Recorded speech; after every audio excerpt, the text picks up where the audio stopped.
तो हम जब अपना प्रोग्राम क्रिएट करना चाहते हैं वहां हम काम में ले रहे हैं कंट्रोल स्टेटमेंट्स। कंट्रोल स्टेटमेंट्स जहां पे हम कंडीशनल की बात कर रहे थे, कंडीशनल या हम सिलेक्शन कह सकते हैं, सिलेक्शन परफॉर्म करने का तरीका, जिसमें हम ऑलरेडी इफ एल्स की बात कर चुके हैं। स्विच की बात हम बाद में करेंगे।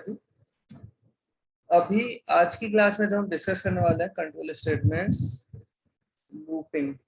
लूपिंग मतलब जहां इटरेशंस परफॉर्म होती हैं, आप एक कोड सेट ऑफ इंस्ट्रक्शन को बार बार रिपीट करवाना चाहते हैं, तो वो फर्स्ट इटरेशन, फिर सेकंड इटरेशन, फिर थर्ड इटरेशन, एक तरीके से first repetition, second repetition, third time repetition, वो है लूपिंग।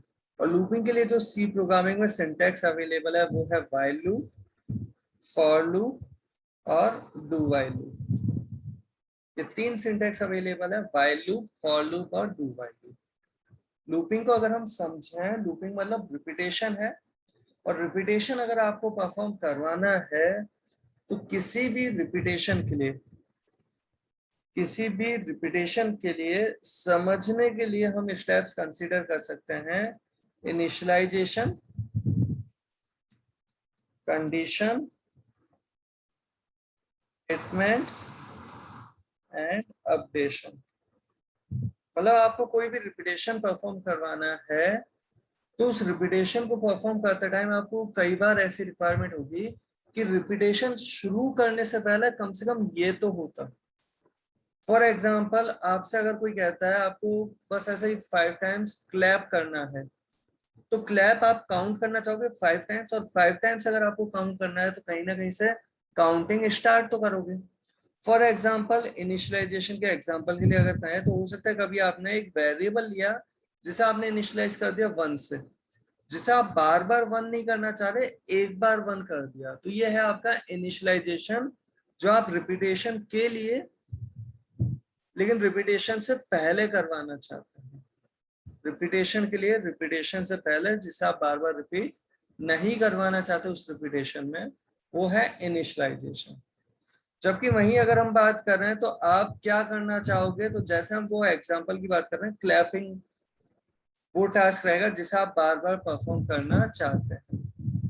जबकि वहीं अगर हम बात करते हैं I1 था, तो आपने क्लैप किया, 1 टाइम क्लैप हो गया, फिर नेक्स्ट टाइम फिर से 1 कह के क्लैप करोगे, फिर 1 कह के क्लैप करोगे अगर, तो कुछ कंफ्यूजन हो जाएगा। आपको ध्यान कैसे रहे कि 5 टाइम क्लैप करना था तो 5 होगा या नहीं होगा।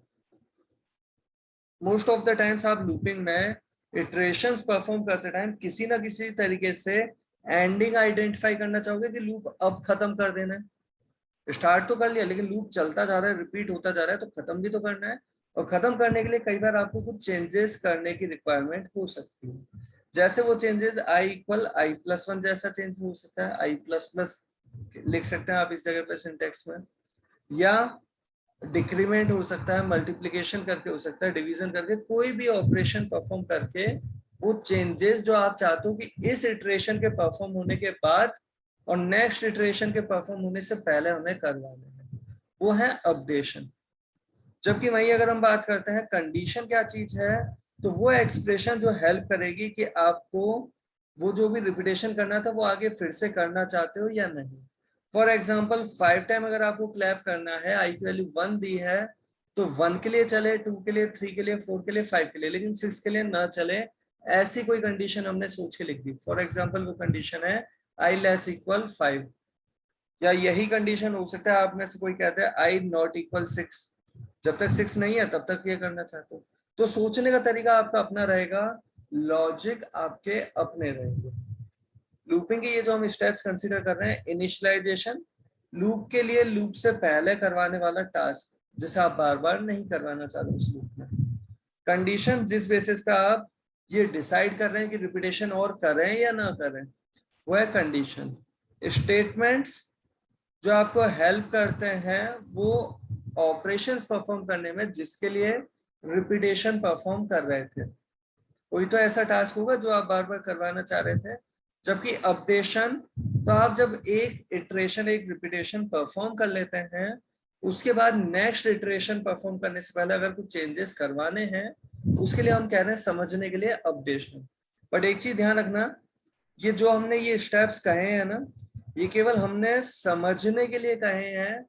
सिस्टम या हम कहते हैं कंपाइलर इन चीजों को नहीं समझता कि हम किसे इनिशियलाइजेशन, किसे कंडीशन, किसे स्टेटमेंट और किसे अपडेशन कहते हैं। सिस्टम जो समझता है वो किस है, तो सिस्टम के लिए ये जो भी चीज है वो सब एक्सप्रेशन है, और वो एक्सप्रेशन में ऑपरेटर्स ऑपरेंड देके उन्हें सॉल्व करना जानता है, तो सॉल्व करता रहेगा।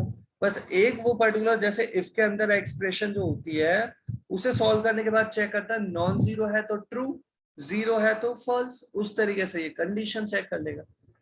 यहाँ पे हम एग्जाम्पल के साथ अगर बात करें, एक छोटा सा एग्जाम्पल ये जो हम क्रिएट कर रहे हैं,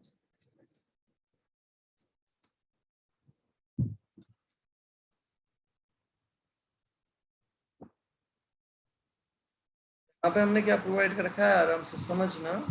हमने ये प्रोवाइड कर रखा है कुछ ऐसा, इफ के साथ हमने कंडीशन दे रखी है 5 ग्रेटर देन 3।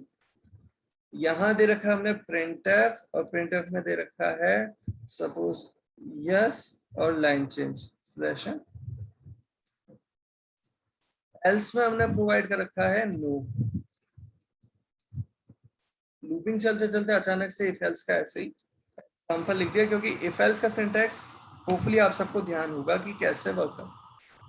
इस केस में हमारे इस प्रोग्राम का आउटपुट क्या आएगा, तो कंडीशन 5 ग्रेटर देन 3 ट्रू है, तो ये इफ के अंदर वाले पार्ट इफ के साथ प्रोवाइडेड सेट ऑफ इंस्ट्रक्शन को परफॉर्म करेगा, एल्स वाले सेट ऑफ इंस्ट्रक्शन को परफॉर्म नहीं करेगा और सीधे कॉमन क्वेश्चन पे चला जाएगा। इस केस में हमारा आउटपुट क्या आ रहा है उसे अगर हम समझें,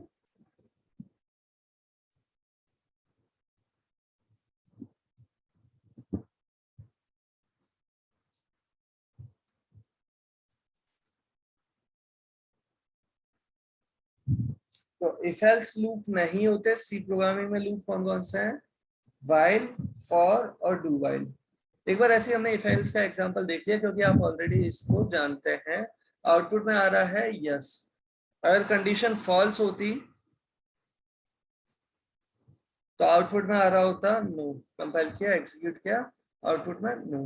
साथ ही साथ ये चीज भी जानते हैं, कंडीशन ट्रू है और हमने यहाँ पे एक प्रिंटफ और दे रखा है, सपोज प्रिंटफ में ऐसे ही थैंक यू वाला मैसेज हमने दे दिया। अब जानते हैं इसका क्या आउटपुट आएगा, कंडीशन ट्रू है तो ट्रू पोर्शन परफॉर्म करके और फिर सीधे चल जाएगा कॉमन पोर्शन पे। आउटपुट में क्या आ रहा है, इसे कंपाइल एंड एक्जीक्यूट कर रहे हैं तो यस, और लाइन चेंज हो ही रही थी और फिर थैंक यू लिखा हुआ आ गया। यही इसी पर्टिकुलर प्रोग्राम में इफ के साथ एल्स का होना कंपलसरी तो नहीं है, तो हमने कुछ ऐसा ये प्रोवाइड कर दिया। और इस केस में ये क्या आउटपुट आता है वो समझें, कंपाइल किया, एग्जीक्यूट किया, तो वही आउटपुट यस और थैंक यू आ रहा है। कंडीशन अगर फॉल्स होती, 5 लेस देन 3 है, तो इसका मतलब इसके अंदर नहीं जाएगा, डायरेक्ट इस पे आएगा। और इस केस में आउटपुट क्या आ रहा है, डायरेक्ट थैंक यू वाला मैसेज आ रहा है। अब यहीं पे जो हम बात कर रहे हैं वो हम बात कर रहे हैं व्हाइल लूप की। व्हाइल लूप, इसका सिंटेक्स कैसा है तो समझने के लिए हम उन स्टेप्स को भी इंक्लूड करते हुए डिस्कस करेंगे अभी। बट सिस्टम के लिए व्हाइल लूप का सिंटेक्स बहुत सिंपल सा है। जैसा आप इफ जानते हैं ना, अकेला इफ बिना उसके पार्टनर एल्स वाला, जहां इफ साथ में होती है कंडीशन और उसके सेट ऑफ इंस्ट्रक्शन, वैसा ही सिंटेक्स होता है व्हाइल का। बस समझने के लिए हम वो स्टेप्स भी कंसीडर करेंगे, बट कंपाइलर को जो पता है वो यही तरीका पता है कि इफ की जगह जैसे हमने लिख दिया व्हाइल, कंडीशन प्रोवाइड कर दी, कंडीशन अगर फॉल्स है तो ये सेट ऑफ इंस्ट्रक्शन परफॉर्म नहीं करेगा, डायरेक्ट जाएगा कॉमन पोर्शन पर। क्या आउटपुट आ रहा है इस प्रोग्राम का वो समझते हैं। कंडीशन अभी ट्रू है या फॉल्स है देख लें, 5 लेस देन 3 कंडीशन फॉल्स है। इस केस में आउटपुट क्या आ रहा है, वापस से कंपाइल एंड एग्जीक्यूट कर रहे हैं, आउटपुट केवल थैंक यू, क्योंकि व्हाइल की कंडीशन फॉल्स है तो व्हाइल के अंदर गया ही नहीं। बट इफ और व्हाइल में बहुत बड़ा डिफरेंस है। इफ केवल सिलेक्शन करता है कि ये करें या ये करें वाली बात कर रहा था, एल्स के साथ नहीं है तो केवल डिसाइड कर रहा है कि इसे परफॉर्म करना है या नहीं। जबकि व्हाइल कहता है कि तब तक करते रहना है। कब तक करते रहना है, जब तक ये कंडीशन, यहाँ पे जो भी कंडीशन है वो कंडीशन अगर ट्रू बनी रही तो आपको ये set of instruction bar bar repeat करवाते जाने हैं। इस चीज को हम एग्जाम्पल के साथ जो अभी देख रहे थे, कंडीशन फॉल्स थी तो ये क्या कह रहा था, तब तक रिपीट करना जब तक कंडीशन ट्रू है। पहली बार में ही ट्रू नहीं है तो सीधे कहाँ भेज दिया, बाहर भेज दिया। डायरेक्ट इस थैंक यू वाले मैसेज को ये प्रिंट कर रहा था। एक बार वापस देख लेते हैं, आउटपुट आ रहा था केवल ये थैंक यू।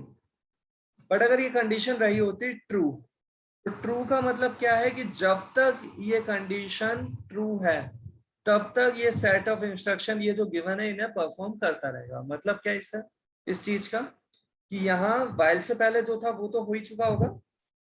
वाइल जब लिखा हुआ दिखा, इसके साथ ये जो एक्सप्रेशन गिवन है इसे चेक करेगा। ये अगर ट्रू है तो इसके सेट ऑफ इंस्ट्रक्शंस परफॉर्म करता है। इन्हें परफॉर्म करने के बाद वापस से चेक करेगा कंडीशन। अगर ट्रू पोर्शन था, ट्रू की तरह उसे परफॉर्म कराया था, तो वापस से कंडीशन चेक करेगा। कंडीशन अगर फिर से ट्रू है तो फिर से इनर पार्ट पे आ जाएगा, फिर वापस कंडीशन चेक। एंड होपफुली आपको आइडिया लग रहा होगा ये क्या काम कर रहा है। और अभी तो ये कभी कंडीशन फॉल्स होगी क्या, हमने डायरेक्ट कांस्टेंट से ही ये एक्सप्रेशन दे रखी है। ना 5 बदला, ना 3 बदला, ना ये ऑपरेटर बदला, कुछ भी बदला ही नहीं है कंडीशन में, तो ये हमेशा ट्रू ही रहने वाली है। ये एक एग्जांपल है इनफाइनाइट लूप का। जब आप लूप की प्रैक्टिस करोगे ऐसा बहुत सी बार आपको देखने को मिल सकता है। जैसा हम इस प्रोग्राम में एग्जीक्यूशन टाइम पे बात कर रहे हैं, ये कंडीशन चेक करेगा, ट्रू है तो यस प्रिंट कर देगा और लाइन चेंज कर देगा। फिर से कंडीशन चेक करेगा, ट्रू है तो यस प्रिंट कर देगा और लाइन चेंज कर देगा। एंड सो ऑन, इस तरीके से ये चलता ही जाएगा। इसे एक्जीक्यूट कर रहे हैं तो आउटपुट में क्या आ रहा है, ध्यान से देखें कि यस प्रिंट करता ही जा रहा है, ये रुका नहीं है। ये आप स्क्रॉल बार पे भी अटेंशन के साथ देख सकते हैं, ये आगे बढ़ता ही जा रहा है, ये रुक नहीं रहा, क्योंकि यस बहुत सारे इसने प्रिंट करा दिए हैं, ये आगे बढ़ता ही जा रहा है। होपफुली आपको आइडिया लग रहा है, बहुत सारे यस प्रिंट होते जा रहे हैं। हमने लाइन चेंज दे रखा था तो अलग अलग लाइन में आ रहे हैं, लाइन चेंज नहीं दिया होता तो सेम लाइन में ही आ रहे होते। और ये प्रिंट करते ही जा रहा है, ये रुका नहीं है, गेट सीएच पे नहीं पहुंचा कि हम कैरेक्टर दें और बाहर आ जाए।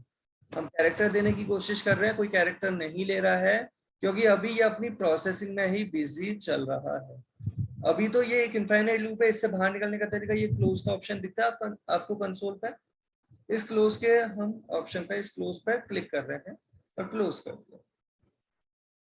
यहीं अगर बात करें, ये स्लैश एन नहीं दिया होता, स्पेस दे रखा है सपोज, कंपाइल किया, एग्जीक्यूट किया, तो ये क्या आ रहा है वो आप सबको होपफुली पता चल रहा है, ये आगे यस प्रिंट करता ही जा रहा है। स्पीड इतनी तेज होती है सिस्टम की कि हमें ये क्लियरली रीडेबल नहीं है, क्योंकि वो थोड़ा सा मूवमेंट सा हो रहा है यस यस प्रिंट करने में, तो इसलिए क्लियरली रीडेबल नहीं है, बट रिपीटेशन करता ही जा रहा है।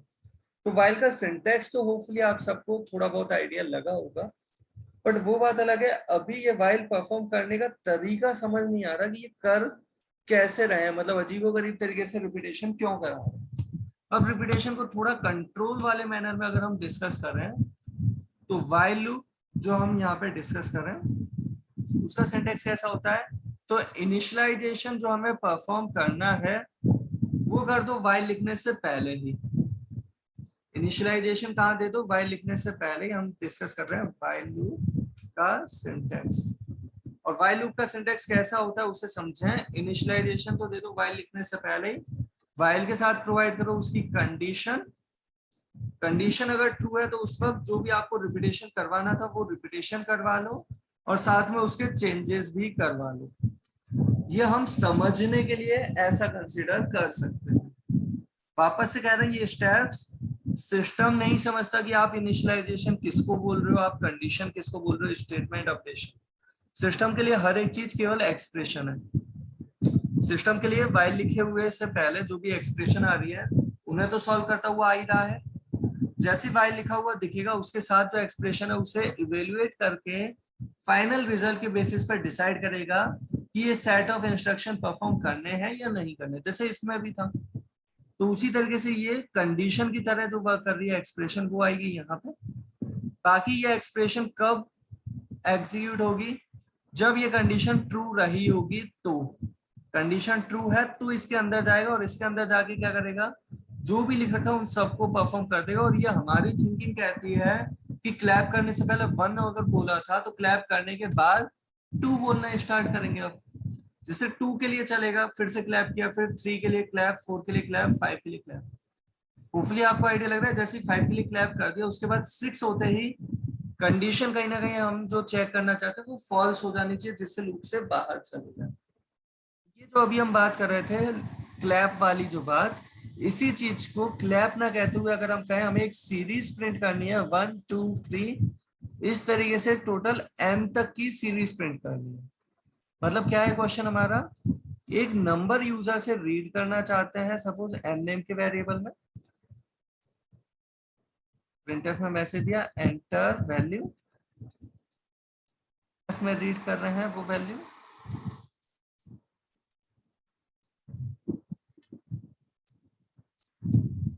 एड्रेस ऑफ एन दिया, एन में वो वैल्यू रीड कर ली। क्वेश्चन क्या है पहले वो आराम से समझें। एन की वैल्यू अगर यूजर ने दी है 5, जो भी हमने वेरिएबल रीड किया ना, एक वैल्यू जो यूजर से पूछी है, वो वैल्यू अगर यूजर ने दी है 5, तो क्वेश्चन है ऐसा कि 1 2 3 वाले सीक्वेंस में एन तक जाना है, उस वैल्यू तक जाना है। तो वैल्यू यूजर ने 5 दिया तो 1 2 3 4 5, अगर वैल्यू यूजर ने 8 दी होती तो 1 2 3 4 5 6 7 8, और 25 दी होती तो 1 से लेकर 25 तक रिपीटेशन हो जाए। तो रिपीटेशन होगा तो प्रोग्रामर के लिए कई बार आपको बहुत से ऑपरेशंस में हेल्प मिलेगी रिपीटेशन से, कि आप सेम रिपीटेशन बहुत बार करवाना चाहते हैं। बहुत बार सेम रिपीटेशन करने के लिए बार बार लिखते, उससे अच्छा लिखा है एक बार लूप में, और लूप इस तरीके से कंट्रोल किया कि वो बार बार रिपीटेशन उतने टाइम्स करे जितने टाइम्स हम परफॉर्म करवाना चाहते हैं। और यहाँ पे अगर हम बात करते हैं, हम ये जो रिपीटेशन करवाना चाहते हैं उसके लिए हमने एक एक्स्ट्रा वेरिएबल लिया, जिसकी हेल्प से हम ये इटरेशंस परफॉर्म करना चाहते हैं। वेरिएबल नेम कुछ भी ले सकते हैं, हम ये इटरेशन परफॉर्म करने वाले वेरिएबल को अभी नाम दे रहे हैं जैसे आई। तो ये आई नेम का हमने वेरिएबल ले रखा है। तो जैसे हम वो क्लैप वाले सेंस में बात कर रहे थे, वैसे ही यहाँ पे भी हमें रिपीटेशन रिक्वायर्ड है 1 से लेकर जो वैल्यू यूजर ने दी है n की वैल्यू वहां तक रिपीटेशन। तो हमने रिपीटेशन जो परफॉर्म करना चाहा बहुत सिंपल मैनर में, वही काउंटिंग की सी बात है, क्योंकि ये कैसे आई दे दिया 1, यहाँ पे जो फोकस कर रहे हैं पहले एक बार कंडीशन पे ना करते हुए इसके इनर पार्ट पे लूप के अंदर आके हमें क्या करना है, वो वैल्यू प्रिंट करनी है। तो % d दिया और आई की वैल्यू प्रिंट करा दी, आई की वैल्यू प्रिंट करा दी और आई की वैल्यू 1 है तो हर बार क्या प्रिंट होगा 1 1 1। कंडीशन अगर हमने इस तरीके से दे रखी है तो ऑलवेज ट्रू, हर बार आउटपुट में क्या आता जाएगा 1 1 1 1 1 आता ही जाएगा। अनकंट्रोल्ड मैनर में लग रहा है क्योंकि ये इनफाइनाइट लूप चला गया, 5 ग्रेटर देन 3 कभी फॉल्स होगा ही नहीं। एक बार इसी बीच में प्रोग्राम कंपाइल एंड एग्जीक्यूट करके देख लेते हैं अभी तक का। वैल्यू यूजर से पूछते हैं, वैल्यू दी सपोज 5, तो भी 1 1 1 का रिपीटेशन होता ही जा रहा है। ये वैल्यू 1 आ रही है, हम चाहते हैं नहीं ये वैल्यू चेंज होते जाए, तो हम यहाँ पे क्या कर रहे हैं, जब 1 प्रिंट हो गया तो नेक्स्ट टाइम आई की वैल्यू आ जाए 2, 2 हो गया तो आ जाए 3। उसके लिए क्या प्रोवाइड कर रहे हैं, आई इक्वल आई प्लस 1, या आप ऑलरेडी बहुत से अलग अलग तरीके जानते हैं। इंक्रीमेंट परफॉर्म करना है तो आई प्लस इक्वल 1 भी आप कर सकते हो, या आप जानते हैं आप प्लस प्लस आई भी कर सकते हो, या आई प्लस प्लस भी कर सकते हो। जो भी तरीका आप चाहें वो तरीका आप काम में ले सकते हैं। सिंटेक्स वाइज आपकी पर्सनल चॉइस होगी कि आप किस तरीके से इंक्रीमेंट परफॉर्म करना चाह रहे हैं। जैसे अभी हम यहाँ पे किसी एक तरीके से दे रहे हैं, वो दे दिया जैसे हमने आई प्लस प्लस आई का इंक्रीमेंट प्रोवाइड कर दिया। फ्री है चाहे पोस्ट है, अगर एक्सप्रेशन में केवल आई प्लस प्लस ही गिवन है या प्लस प्लस आई ही गिवन है तो कोई डिफरेंस नहीं है, चाहे प्लस प्लस आई दो चाहे आई प्लस प्लस। तो यहाँ पे इस तरीके से हमने प्रोवाइड कर रखा है। और इस केस में अभी अगर कंपाइल एंड एग्जीक्यूट कर रहे हैं तो आराम से ध्यान से देखना, वैल्यू अगर दी हमने 5 तो आउटपुट में 1 2 3 4 5 इस तरीके से वैल्यू आगे बढ़ती ही जाएगी। बहुत जल्दी बहुत बड़ी वैल्यू चली गई, 5 डिजिट 6 डिजिट में वैल्यू हो सकता है पहुंच जाए बहुत जल्दी, राइट। अभी हमने इसे कर दिया क्लोज, बट एक बार थोड़ा और बेटर अंडरस्टैंडिंग के लिए बीच में गेट ch भी हमने फिट कर दिया। कंपाइल किया, एग्जीक्यूट किया, वैल्यू देते हैं 5, पहले आता है 1, इंक्रीमेंट कर चुका है, गेट ch के कारण रुका हुआ है। जैसे ही कैरेक्टर देते हैं तो आ जाता है 2 3 4 एंड सो ऑन। अब ये थोड़ा आराम से चल रहा है क्योंकि बीच बीच में हमें कैरेक्टर देने की जरूरत है। जब तक हम कैरेक्टर नहीं देते उसे गेट ch के कारण रुकना पड़ता है। गेट कैरेक्टर हम कैरेक्टर दे देते हैं तो उसके करस्पॉन्डिंग ये आगे बढ़ते हैं, बट ये जो आगे बढ़ रहा है ये कभी रुकेगा नहीं, ये एक इनफाइनाइट लूप जा चुका है। अब बात करते हैं लूप के उस पार्ट की जिसमें most of the times confusion देखा जाता है, तो आराम से सुनना एंड समझना। लूप की कंडीशन अगर ट्रू है, जैसे व्हाइल लूप के केस में ट्रू है तो रिपीटेशन होता जाएगा। तो लूप चलाना तो बहुत आसान है, हमें कंडीशन जो देनी है ना, कंडीशन दोनों एस्पेक्ट के सोच के देते हैं कि ट्रू है तो चलना चाहिए और जैसे ही फॉल्स होता है तब रुक जाना चाहिए, जैसे ही कंडीशन फॉल्स हो जाए तभी रुक जाना चाहिए। तो हमें लूप की कंडीशन जो देनी है उसमें कई बार हम पहले ये सोचते हैं कि लूप रोकना कब है। जैसे वैल्यू यूजर ने अगर दी है 5, 5 अगर दिया यूजर ने वैल्यू एन के लिए, तो आना चाहिए 1, फिर 2, फिर 3, फिर 4, फिर 5, 6 नहीं आना चाहिए। होपफुली आप सबको ये आइडिया लगता है कि 6 के लिए लूप नहीं चलना चाहिए, 5 तक के लिए चलना चाहिए। अगर वैल्यू यूजर ने 5 दी होती, यूजर ने वैल्यू 6 दी होती तो 6 के लिए भी लूप चलना चाहिए, लेकिन 7 के लिए नहीं चलना चाहिए। चेंजेस तो हमने ही किया ना, इंप्लीमेंट किया है, तो हमें पता है कि इसके बाद इससे बड़ी वैल्यू ही आएगी। 6 के बाद वैल्यू क्या आएगी, 7 आएगी। हमें क्या करना है, लूप कब तक चलाना है, एन की वैल्यू अगर 6 है तो 6 और 6 से छोटी वैल्यू के लिए चलाना है, 6 से बड़ी वैल्यू के लिए नहीं चलाना। और इस चीज को लिखने का तरीका बहुत सिंपल सा, कि आई तो था वो वेरिएबल, वो एक तरीके से एक काउंटर जो हमारी हेल्प कर रहा था कि अब कौन सी काउंटिंग, अब कौन सी काउंटिंग है, राइट। यहाँ पे हमने आई प्रोवाइड कर दिया कुछ इस तरीके से कि आई अगर लेस देन या फिर इक्वल है एन के तब तो लूप चले, अदरवाइज न चले। और इस केस में हमारा ये पर्टिकुलर क्वेश्चन इंप्लीमेंट हो चुका है। फाइनली ये थैंक यू देने की जरूरत नहीं है वैसे, बट एक बार दे रखा है अभी के लिए। कंपाइल किया हमने इस प्रोग्राम को, एक्सिक्यूट किया, वैल्यू देता है 5, आउटपुट में आ रहा है 1 2 3 4 5 और फिर थैंक यू। थैंक यू तो लूप से बाहर आने के बाद अगर हम इसी के एक्सिक्यूशन में दे देते हैं 8, तो 1 से लेके 8 तक और फिर थैंक यू। इसी के एक्सिक्यूशन में हम दे देते हैं सपोज 24, तो कुछ इस तरीके से आ रहा है और फिर थैंक यू। थैंक यू अगर नहीं देना, क्योंकि क्वेश्चन में थैंक यू वाली बात नहीं थी, तो कमेंट कर दिया। कंपाइल किया, एग्जीक्यूट किया, वैल्यू दे रहा है अगर हम 6, तो 1 से लेके 6। और यहाँ ये जो वैल्यू आ रही है स्पेस के साथ सेपरेट क्यों हो रही है, क्योंकि हमने ये वैल्यू और स्पेस दे रखा है प्रिंट कराने के लिए। अगर आपने केवल ऐसा दिया सपोज %d और इस तरीके से, तो कंटिन्यूटी में आ जाएगी वो वैल्यू। वैल्यू दे रहे हैं जैसे 7, तो इस तरीके से वो कंटिन्यूटी में वैल्यू आ जाएगी। इसी केस में अगर आप यहाँ पे /n दे देते, सपोज कंपाइल किया, एक्सिक्यूट किया और वैल्यू दे रहे हैं 10, तो ये अलग अलग लाइन में वैल्यू आ जाएगी। पहले वैल्यू फिर लाइन चेंज, फिर वैल्यू फिर लाइन चेंज, क्योंकि हमने ऐसे ही दे रखा है %d और फिर /n। अगर आपने दिया होता /n और फिर %d, कंपाइल किया, एक्सिक्यूट किया, वैल्यू देते हैं अगर यहाँ पे सपोज 9, पहले ब्लैंक लाइन आ गई और लास्ट में कर्सर 9 वाली पोजीशन के साथ ही ब्लिंक कर रहा है, क्योंकि 9 के बाद लाइन चेंज नहीं हुई, 9 से पहले लाइन चेंज हुई, 8 से पहले हुई, 7 से पहले, 6 से पहले, 1 से पहले लाइन चेंज हुई। तो जैसा आपको देना बेटर लगे आप ऐसा प्रोवाइड कर सकते हैं, चॉइस आपकी अपनी। इस तरीके से दिया, वैल्यू तो ये है अगर हमने सपोज 13, तो ये डेटा आ रहा और स्पेस से दे रखा था, तो आपको पता है कि वैल्यू स्पेस वाले ऑर्डर में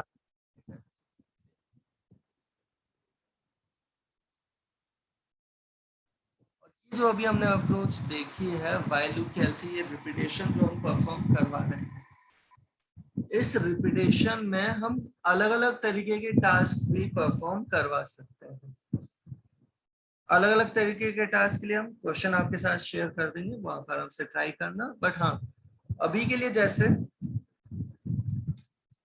कुछ ऐसा कर दिया होता, आई स्टार्ट एन से, 1 से एन जाने की जगह एन से 1 अगर कर, क्या कर रहे हैं, 1 से एन जाने की जगह एन से 1 अगर हम जाना चाह रहे होते, तो हमारा तरीका कैसा रहता, वो होपफुली आपको आइडिया लग रहा होगा कि एन से तो किया स्टार्ट, 1 से एन जाने की जगह एन से 1 जाना चाहते हैं ना, तो एन से तो किया स्टार्ट, अगर 6 दिया तो 6 से किया स्टार्ट, 6 प्रिंट हो जाता है, उसके बाद डिक्रीमेंट हो जाए और वैल्यू क्या आ जाए 5, फिर 5 के लिए, फिर 4 के लिए, फिर 3 के लिए, फिर 2 के लिए, फिर 1 के लिए, फिर 0 -1 -2, कहाँ रुकना है वो समझना। 6 5 4 3 2 1, और इस तरीके से अगर कंडीशन चेक करते हैं 1 के बाद 0 के लिए भी, तो 0 < 6 कंडीशन तो ट्रू रह जाएगी, फिर -1 के लिए भी ट्रू रह जाएगी, -2 के लिए भी ट्रू रह जाएगी। ये दिखने में ऐसा लग रहा है भले ही कि n से लेके डिक्रीमेंट करते हुए जा रहे हैं, बट कहाँ तक जाना है वो डिसाइड करना कंडीशन की हेल्प से। तो हमें कहाँ तक जाना है वो समझें। हमें जाना है 1 और 1 से बड़ी वैल्यू के लिए तो चलना चाहिए, 1 से छोटी वैल्यू के लिए नहीं चले। कंडीशन कैसे प्रोवाइड कर रहे हैं, तो आई 1 के साथ रिलेट कर रहा है, और वो भी कैसा कि 1 से अगर बड़ा है या इक्वल है आई की वैल्यू तब तो चले, अदरवाइज ये लूप नहीं चले। तो कुछ इस तरीके से हमने ये प्रोवाइड कर दिया। ये हमारा एक और सीरीज इंप्लीमेंट हो चुकी है। इसी तरीके से कंपाइल किया, फिट किया, वैल्यू देते अगर हम 6, तो इस तरीके से हमारे पास ये सीरीज आ गई। एग्जीक्यूशन में अगर हम दे देते हैं सपोज 12, तो इस तरीके से ये सीरीज आ गई। और यहाँ जो अभी हमने इम्प्लीमेंट कर रखा था वो तो एक ऑब्जेक्टिव अगर गिवन है उसके करस्पॉन्डिंग लॉजिक सोचना होगा, जिसकी आपको प्रैक्टिस करने की जरूरत है। बट उससे पहले अभी जो समझने की जरूरत है, प्रैक्टिस तो आप क्वेश्चन के बेसिस पे करते रहना अभी भी, बट अभी जो समझने की जरूरत है वो बात है कुछ ऐसी कि जैसे आपके सामने क्वेश्चन है, आउटपुट वाला एक क्वेश्चन कि वैल्यू ऑलरेडी गिवन है यहाँ पे एन के लिए, सपोज ये गिवन है 8। हमने यहाँ पे जो प्रोवाइड कर रखा है वो क्या प्रोवाइड कर रखा है, ये जो अभी दे रखा था ना आई माइनस माइनस, उसकी जगह पे हमने यहाँ दे दिया अगर आई माइनस माइनस। ऑपरेटर ऑलरेडी हम डिस्कस कर चुके हैं ये माइनस माइनस प्री और पोस्ट अप्रोच में। ये जो अभी हमने प्रोवाइड कर रखा है इसका फाइनल क्या आउटपुट आना चाहिए, वो आउटपुट आपको फाइंड आउट करना है अगर, तो आराम से 1 बाय 1 जैसे आप ट्रैवर्सिंग समझ सकते हैं उस तरीके से ही परफॉर्म करना और आउटपुट लिखते रहना, आपको बहुत इजीली आइडिया लग जाएगा। जैसे यहाँ पे एन नेम का वेरिएबल ले रखा है, आई नेम का वेरिएबल ले रखा है, इनिशियली वैल्यू क्या है इनके अंदर वो होपफुली आपको आइडिया है कि एन की तो वैल्यू विजिबल है और आई की विजिबल नहीं है, इसका मतलब है गार्बेज। फिर आई में प्रोवाइड कर दी एन की वैल्यू, तो आई की वैल्यू हो गई है 8। 8 होने के बाद यहाँ पे जो कंडीशन चेक की जा रही है वो कंडीशन अभी जो चेक की जाएगी वो क्या चेक की जाएगी, आई माइनस माइनस, आई की वैल्यू है क्या 8 चल रही है, आई माइनस माइनस क्या कहता है डिक्रीज करेंगे लेकिन बाद में, अभी पहले आई के साथ ही कंपैरिजन कर लो।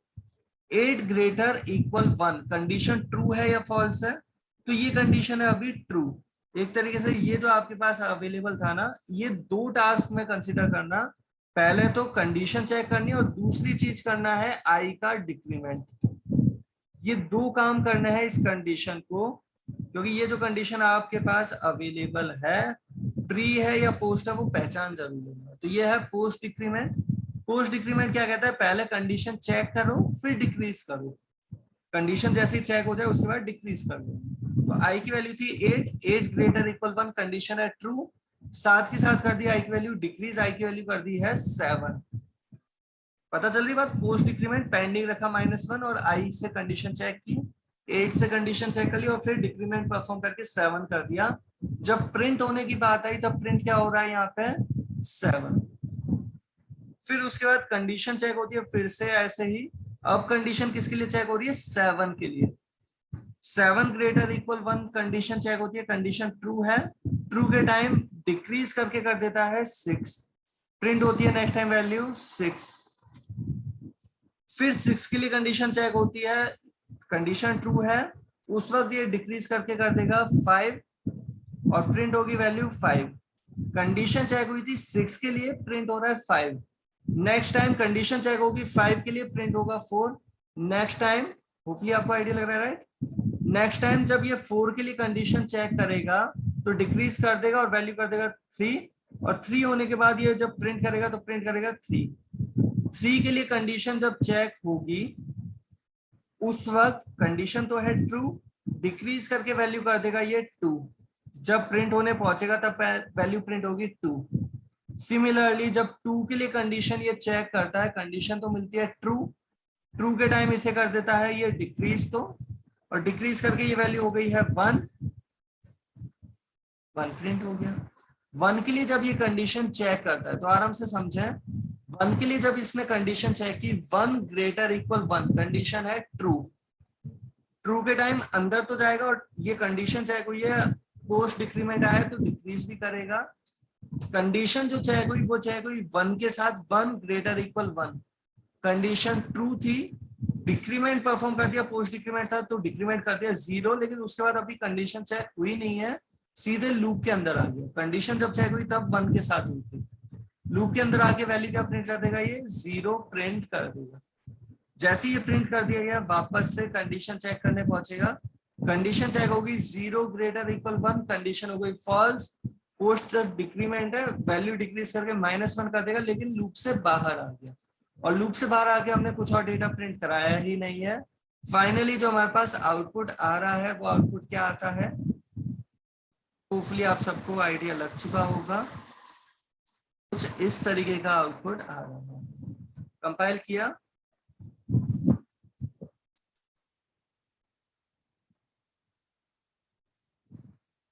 एक्सिक्यूट कर रहे हैं, आउटपुट आ रहा है कुछ इस तरीके से 765432102। यहाँ पे जो भी गिवन है व्हाइल लूप के इस सिंटेक्स में जो हम बात कर रहे हैं, यहाँ पे जो कुछ भी गिवन है उन सब के लिए आप व्हाइल के एग्जीक्यूशन के ऑर्डर को समझ लीजिए कि जब तक व्हाइल आया ही नहीं तब तक व्हाइल अपना काम कर नहीं रहा, तब तक नॉर्मल जैसे आप सॉल्व करते थे वैसे ही करते थे। व्हाइल आया तो यहाँ साथ में जो प्रोवाइडेड है उसे कंडीशन की तरह, जैसे इफ की कंडीशन होती थी उसी तरीके से चेक करो। जैसे वो आप इवेल्युएट कर लेते हो, चेक कर लेते हो कि नॉन जीरो आया, ट्रू आया है, तो उसके जो सेट ऑफ इंस्ट्रक्शन है, और ध्यान रखने की चीज यहाँ सेमीकोलन नहीं है, क्योंकि आपको ध्यान होगा इफ एल्स में सेमीकोलन होता तो यही इसके इनर पार्ट की तरह सेट ऑफ इंस्ट्रक्शन होते।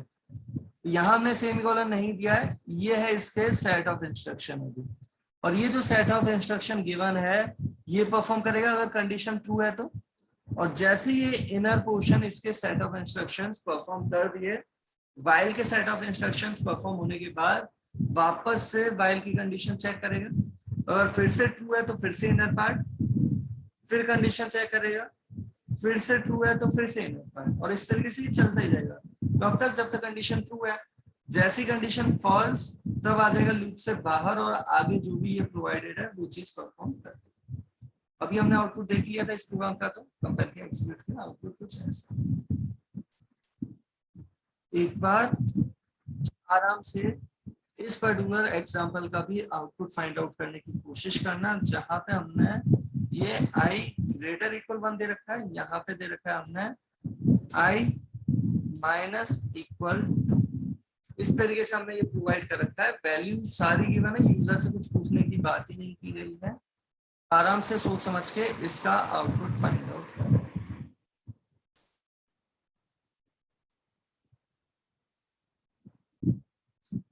तो इस पर्टिकुलर एग्जांपल में जो आपके सामने ये विजिबल है, इस एग्जांपल में इनिशियली वैल्यू तो आपको सबको पता है ही, इनिशियल वैल्यू क्या है इसके अंदर, n के अंदर तो 8 और i के अंदर नहीं दे रखा, मतलब गार्बेज।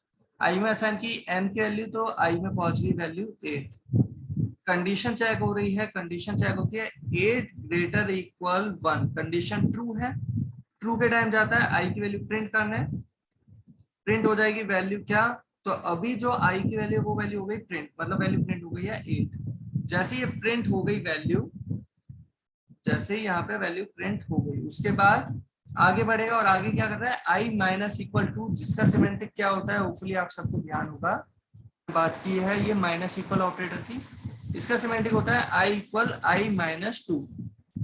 तो ये जो हमारे पास अवेलेबल है ये क्या करेगा, 8 माइनस 2 वैल्यू आ जाती है 6, जिसे असाइन किया i में, तो i की नई वैल्यू हो गई है 6, 8 माइनस 2 किया वैल्यू हो गई 6। अब जो कंडीशन चेक होगी वो कंडीशन क्या चेक हो रही है इस बार, तो इस बार ये कंडीशन चेक हो रही है 6 ग्रेटर इक्वल 1, कंडीशन ट्रू है, ट्रू के टाइम प्रिंट करता है ये i की वैल्यू, और i की वैल्यू प्रिंट क्या हो जाती है अब 6। जैसे 6 प्रिंट हो गया उसके बाद फिर से डिक्रीमेंट बाय 2 परफॉर्म हो रहा है, i की वैल्यू डिक्रीज हो जाती है 2 वैल्यू से, तो ये आ गया i 4, 6 माइनस 2 4, i में असाइन कर दिया। इस बार जो कंडीशन चेक हो रही है वो कंडीशन क्या चेक होती है, 4 ग्रेटर इक्वल 1, कंडीशन ट्रू है, प्रिंट करता है i की वैल्यू 4, प्रिंट हो जाता है, डिक्रीमेंट बाय 2 फिर से परफॉर्म होता है i पे, और i की वैल्यू हो जाती है 2 के लिए इस बार जो कंडीशन चेक हो रही है वो कंडीशन है 2 ग्रेटर इक्वल 1, कंडीशन है ट्रू, प्रिंट कर देते हैं 2 को, डिक्रीमेंट बाई 2 जब ये परफॉर्म होता है 2 - 2 0 आया, आई में असाइन कर दी तो आई की वैल्यू आ गई है 0। उसके बाद जब कंडीशन चेक हो रही है 0 ग्रेटर इक्वल 1, कंडीशन है फॉल्स, लूप से बाहर, फाइनल आउटपुट जो आया वो आउटपुट क्या आ गया हमारे पास, वो आउटपुट आ गया है ये 8642। कंपाइल किया